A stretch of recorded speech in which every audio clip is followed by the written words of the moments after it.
জাম খাই দেয় হচ্ছে আজকে সেই স্বাদ পলাশ তুই তো জাম খাওয়াতে কি মিস করলো এই দেখ দে পলাশ সেই স্বাদ দেখিস তো আম যে খেলেন আপনার অনুভূতি কি?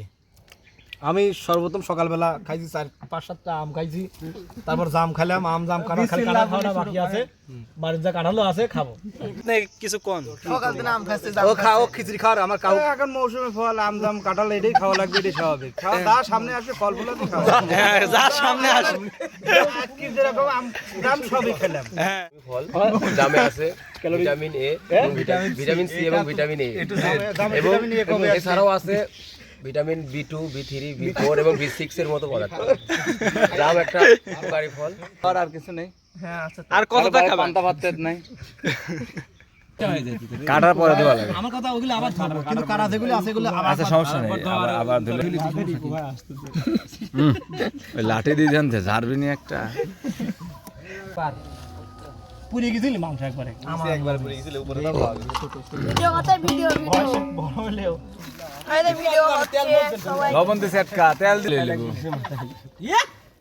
আচ্ছা ব্যথা লাগে আল্লাহ ভাই সর্বনাশ করে শুধু খাওয়া যায় টাকা এই যে আমরা পাটের পাশে বসে রিকনাই নদীর তীরে রিকনাই নদীর পাশে বসে মনোরম পরিবেশ দেশ নে খাওয়া যাবে না নে আমাদের ঈদে হাজে আলহাজ হযরত মাওলানা কি কোন তিতে লাগি মাথায় লেবু তেল বেশি ভালো হয় আরেকটু দি তেল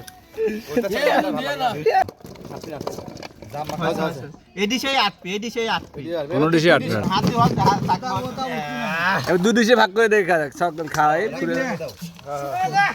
ও ওটাই জিনিস ওটাই নেই আচ্ছা আচ্ছা লবণ আস্তে ঝাল কম হয়েছে লবণ লাগবে লবণ ঝাল কম হয়েছে লবণ কম হয়েছে লবণ দাও একটু লবণ দেই না লবণ কই কম করো দাঁড়াও কি হয়েছে লিবাই চলে যান তাই তো হয় হাত ধোয়া দেইছি শোন ওই ভালো জিনিস খাও উপকার আছে লবণ কম হয়েছে কাকা তেল কম আছে লবণ লাগবে লবণ